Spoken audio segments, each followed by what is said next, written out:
Hello বন্ধুরা, তোমরা সবাই কেমন আছো? আশা করি ভালো আছো, আমিও ভালো আছি।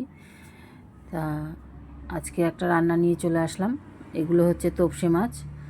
তোপসে মাছ আজকে বাড়িতেই কেটেছি, বাজার থেকে কেটে দেয়নি। বাড়িতে কেটে ভালো করে ধুয়ে তারপরে নুন হলুদ মাখিয়ে নিয়েছি।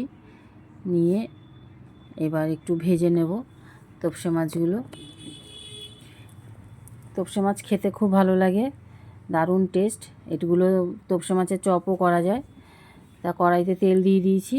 এবার আমি মাছগুলো ভেজে নেব, কেননা না ভেজে খাওয়া যাবে না তো, তাই মাছগুলোকে ভেজে নিলাম।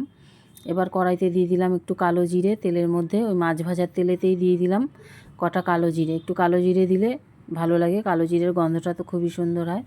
আর এখানে আমি সাদা আর কালো সর্ষে বেটে রেখেছি, দিয়ে দিলাম সাদা কালো সর্ষে বাটা। দিয়ে একটু মশলাটা কষিয়ে নেব, কিন্তু সর্ষে বেশি কষানো যায় না, একটু তিতো হয়ে যায়, তার জন্য সর্ষে অল্প কষালেই হয়। তা সর্ষেটা একটু কষিয়ে নিলাম, নিয়ে এরপরে দিয়ে দিলাম একটু লঙ্কার গুঁড়ো। এটা কিন্তু ঝাল লঙ্কার গুঁড়ো, লঙ্কার গুঁড়ো দিয়ে দিলাম। দিয়ে এবার দিয়ে দেবো একে একে সব মশলাগুলো। হলুদ দিলাম, হলুদটা একটু কম হয়ে গেছিলো, এই জন্য দুবার দিলাম।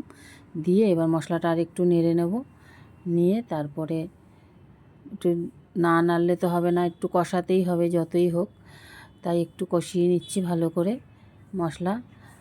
জিরে লঙ্কা হলে একটু বেশি কষাতে হয়, কিন্তু সর্ষে বেশি না নাড়লেই হয়, তাহলে আবার ওই যে বললাম তেতো হয়ে যাবে, তার জন্য। এবার এখানে আমি কটা কাঁচা লঙ্কা আর একটু শিম কেটে রেখেছিলাম, দিয়ে দিলাম সেগুলো মশলার মধ্যে।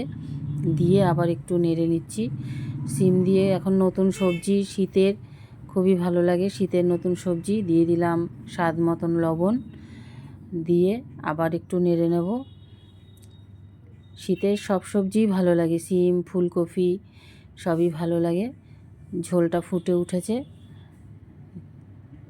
এবার দিয়ে দেবো মাছগুলো। দেখো হয়ে গেছে আমার তোপসে মাছ সর্ষে বাটা দিয়ে ঝাল।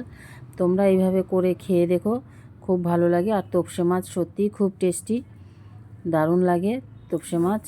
তোমরা এইভাবে রান্না করে খেয়ে দেখো, আশা করি ভালোই লাগবে। তা আজকের মতন রাখলাম। ভিডিওটা কেমন লাগলো তোমরা অবশ্যই জানিও।